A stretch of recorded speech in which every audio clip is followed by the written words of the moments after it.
lovies! Today we're getting into Matthew chapter 25 and we're continuing the theme from yesterday, stay ready so you don't have to get ready. In this chapter, Jesus emphasizes preparedness, stewardship, and compassion. Let's jump right in. Verses 1 through 13 tells a parable of 10 bridesmaids who take their lamp to meet the bridegroom.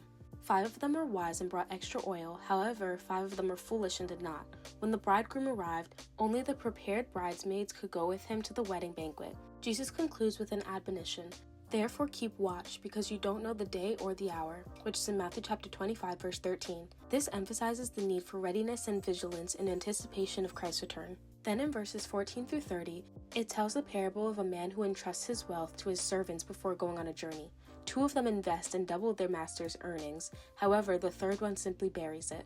Upon the master's return, he rewards the diligent servants but reprimands the third, casting him out.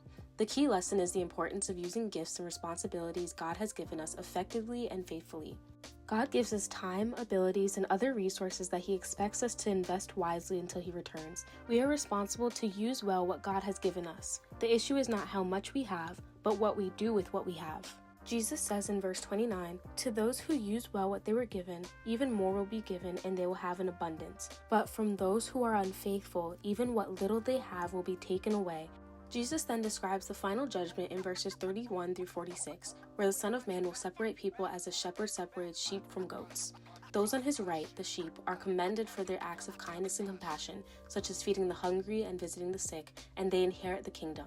However, those on the left, the goats, are condemned for their failure to care for those in need. The real evidence of our belief is in the way that we act. To treat all people we encounter as if they were Jesus is no easy task. However, what we do for others demonstrates what we really think about Jesus' words to us. Feed the hungry, give the homeless a place to stay, and visit the sick.